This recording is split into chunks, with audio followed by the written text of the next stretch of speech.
Josh McTernan Kane dalam bukunya Nationalism and Revolution Indonesia, itulah yang disebut dengan kemenangan para nasionalis.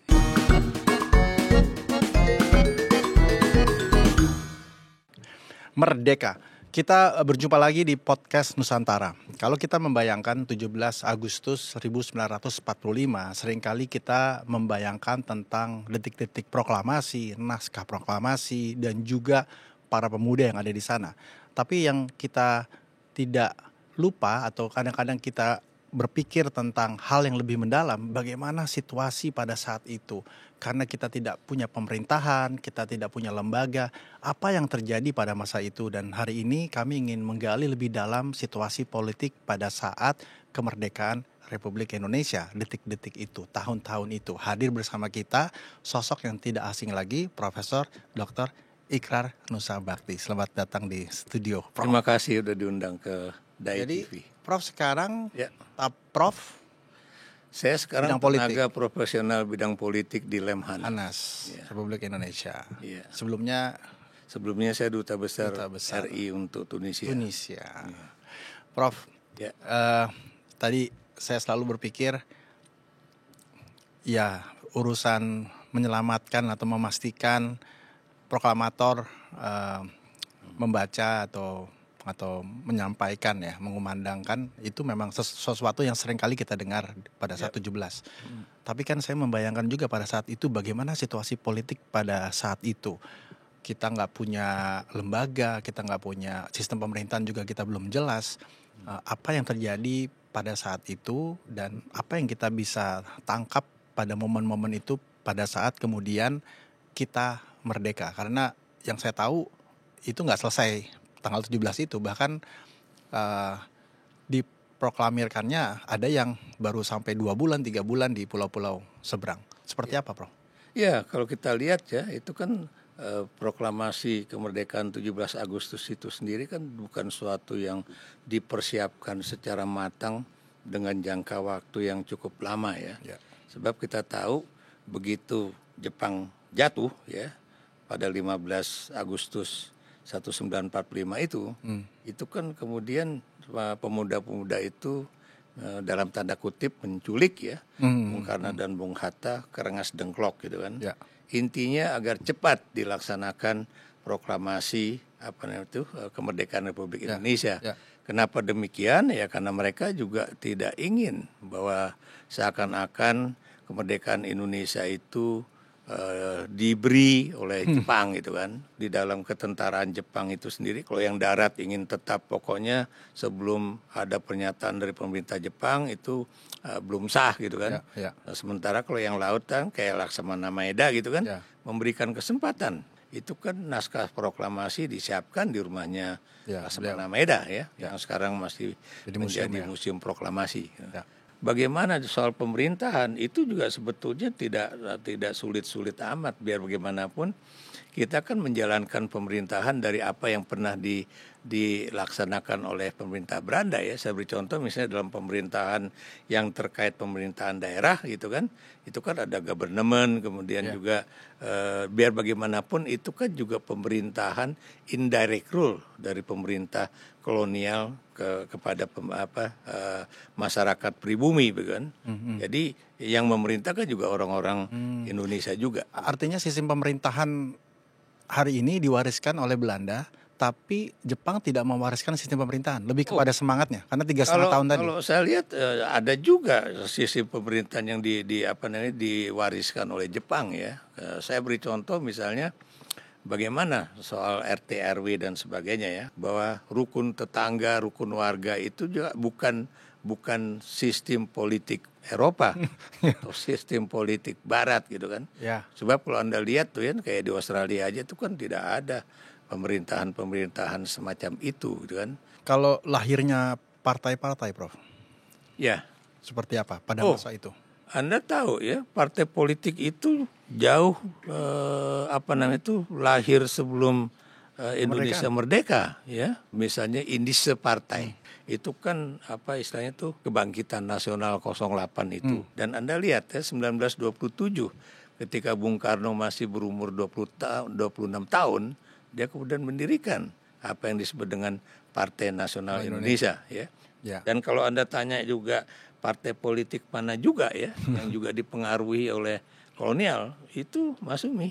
Masumi itu adalah federasi dari kekuatan-kekuatan politik Islam yang ada di Indonesia ya, baik itu yang dari kalangan tradisional seperti Nahdlatul Ulama, kemudian ada Persis di situ ya, kemudian juga ada Sarekat Islam di situ, dan kemudian adalah berbasis Muhammadiyah ya. Menjelang pemilu 55 NU keluar dari Masumi. Itulah yang terjadi ya. Tapi kalau Anda lihat bagaimana misalnya Partai Kristen Indonesia juga muncul, atau Partai Katolik, ya itu juga munculnya seperti itu. Tapi kemudian kenapa sistem pemerintahan dalam kurun waktu 10 tahun berikutnya itu mencoba-coba? Ada yang parlementer, ada yang presidentil, ada yang serikat bahkan gitu ya. Apa itu artinya dalam konteks politik juga? Jadi gini ya, di dalam proses politik Indonesia itu kan tidak langsung mendapatkan pengakuan kemerdekaan dari berbagai negara ya, termasuk dari Belanda gitu kan. Makanya kemudian hasil dari konferensi Meja Bundar ya 27 Desember 1949 itu kan ceritanya ya, itu Belanda ingin mempengaruhi politik Indonesia ya, dan kemudian dibentuklah negara Indonesia Timur ya, yang kumpulan dari misalnya negara Pasundan, negara Madura, negara kemudian Indonesia Timur dan sebagainya. Kemudian terbentuklah apa yang disebut dengan Bijzonder Federal Overleg gitu ya. Itu yang disebut yang didirikan oleh Van Mook dengan asumsi kalau ini terbentuk ya, mungkin Indonesia ini akan pecah kan. Nah makanya kalau Anda lihat ya, itu pada tahun 1949, 27 Desember itu yang terbentuk aja adalah RIS, Republik Indonesia Serikat ya. Kenapa kemudian itu berubah menjadi negara kesatuan kembali? Kalau di dalam buku Josh McTernan Kane, dalam bukunya Nationalism and Revolution Indonesia, itulah yang disebut dengan kemenangan para nasionalis. Tanggal 17 Agustus 1950 kembalilah kita menjadi negara kesatuan Republik Indonesia. Siapa yang ditunjuk oleh Bung Karno untuk menjadi Perdana Menteri? Seingat saya itu adalah Nasir dari Partai Masumi ya. Jadi ini menarik ya. Jadi kalau Anda perhatikan ya, Bung Karno itu walaupun dari ideologi nasionalis, dia kasih Nasir menjadi Perdana Menteri. Dan Nasir sebagai tokoh Islam modernis ya, berasal dari Masumi, dia juga tidak membentuk pemerintahan partai-partai. Ini yang harus Anda ingat ya. Pemerintahan Indonesia pertama yang dalam kategori bisa dimasukkan kategori sebagai Zakon kabinet, kabinet ahli, itu adalah kabinet Nasir. Karena pemilihan siapa menjadi anggota kabinet bukan atas dasar perwakilan partai atau perwakilan politik, tapi apakah Anda memiliki kepiawaian dalam bidang-bidang tertentu ya. Nasir itu tidak melihat bahwa misalnya karena beliau berasal dari Masumi kemudian akan ngambil orang-orang dari Masumi aja, enggak, dari Partai Katolik juga diambil, dari Partai Nasional Indonesia juga diambil, dari kalangan-kalangan lain juga diambil ya. Seingat saya dalam pemerintahan Indonesia cuma satu partai politik aja yang enggak pernah diajak secara resmi masuk ke dalam kabinet ya. Antara tahun 1950 sampai 59 ya, yaitu apa? Partai Komunis Indonesia. Prof, masa itu dunia juga lagi chaos ya karena baru selesai perang kan? Betul. Ya bukan baru selesai perang ya. Kita tahu ya kalau Anda baca bukunya Pak Oyong ya, PK Oyong ya. Ya itu yang misalnya bagaimana perkembangan Eropa pada tahun masa itu ya. Bagaimana kemudian Perancis bisa mengalahkan semua negara lah ya. Jepang dibom atom ya, di Hiroshima dan Nagasaki gitu kan. Dan Anda juga tahu sebetulnya Amerika tadinya juga tidak ingin terlibat dalam perang dunia kedua ya, atau perang di tanah Eropa ya. Tapi gara-gara Jepang itu melakukan pemboman di Pearl Harbor ya, atau Pelabuhan Mutiara itu ya, itulah yang menyebabkan Amerika Serikat akhirnya terlibat dalam perang, tapi lebih banyak di wilayah Pasifik. Sampai sekarang bekas kapal-kapal perang Amerika yang dibom oleh tentara kamikaze Jepang itu masih ada ya. Itu sampai sekarang itu minyak-minyaknya masih keluar itu kalau Anda ke sana ya. Itu USS Arizona yang masih menjadi tempat museum dari penyerangan Jepang ke Pearl Harbor ya. Nah, semua kapal-kapal yang merapat ke Pearl Harbor kalau itu ada kadet-kadet internasional, setiap melewati daerah USS Arizona itu tenggelam ya, itu pasti semuanya hormat. Betul. Sekarang kan di situ juga ada museum USS Missouri ya. Ya. Kenapa ini penting? Karena di atas kapal itulah yang namanya kalau nggak salah itu Kaisar Hirohito ya. Menandatangani kekalahan dalam Perang Dunia Kedua ya. Itu di bagian depan sebelah kiri itu sampai sekarang juga dipasang bunga, rangkaian bunga ya. Katanya itu untuk menghormati seorang pilot Jepang berusia 17 tahun yang kemudian tadinya dia mau masuk ke cerobong USS Missouri itu ya, tapi ternyata jatuh ya, dan itu ketika dia dikubur di laut itu melalui suatu upacara militer loh. Ya walaupun itu berbeda negara atau musuh, tapi dalam artian militer mereka biar bagaimanapun masih ada satu penghargaan bahwa Anda mati karena Anda membela negara Anda. Bagaimana bom atom pada saat itu ya, ngeri. Saya jadi mau nangis juga ya. Prof, dalam kurun waktu itu, pelajaran apa yang kita bisa ambil dalam proses perubahan peta politik dan juga terhadap kondisi dunia pada masa itu? Apakah kemudian juga politik dunia melihat proses kemerdekaan kita juga sebagai bagian strategis dalam perencanaan politik mereka? Itu kan dunia pada saat itu kan cuma terbagi di dalam dua kubu. Yang satu disebut kubu ASIS. Jerman. ASIS, Jerman, Jepang, dan Italia ya. Sementara yang lainnya tergabung dalam negara sekutu. Ya. Anda lihat di situ juga ada Cina ya.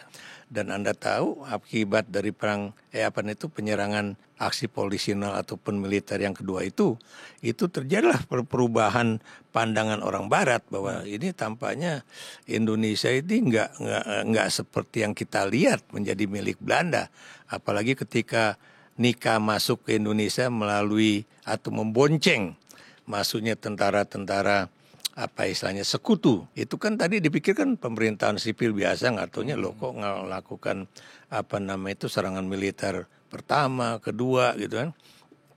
Dan Anda juga harus ingat ya biar bagaimanapun ada beberapa negara yang sampai detik ini itu apapun yang terjadi di antara negara kita dengan dia itu tidak akan terjadi suatu pemutusan hubungan diplomatik ya. Siapa aja itu? Antara lain Mesir. Ya. Itu salah satu negara pertama.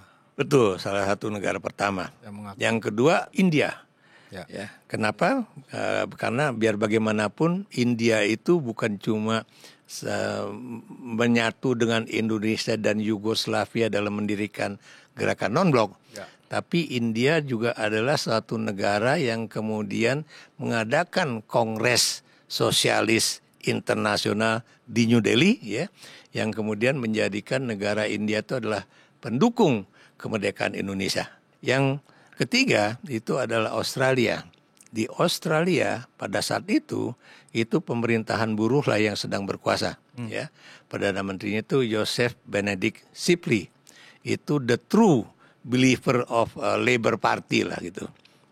Pokoknya biar gimana Indonesia harus dibantu. Coba nih teman-teman anak-anak muda, tontonlah film pendek yang namanya Black Armada. Ya. Armada. Ya, itu adalah kekuatan-kekuatan buruh pelabuhan ya, yang kemudian saya jadi menangis. Jadi jadi orang Indonesia, orang Asia itu menyatu agar buruh-buruh itu jangan ikut kapal Belanda yang akan membawa amunisi dan persenjataan ke Batavia. Bagian dari sejarah kemerdekaan Indonesia pada saat itu. Di era Partai Buruh lah ya, zaman Joseph Benedict Sifley dan H.V. Evatt itulah Australia banyak membantu Indonesia. Misalnya Australia bagaimana mewakili Indonesia dalam komite 3 negara misalnya kan.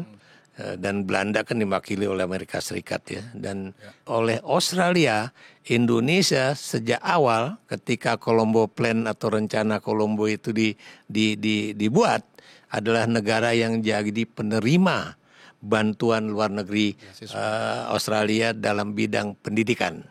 Sampai sekarang saya juga termasuk dapat dari situ. Oh berarti sampai hari ini Colombo Plan itu? Sampai hari ini yang namanya Colombo Plan, cuma sekarang kan namanya Australia Award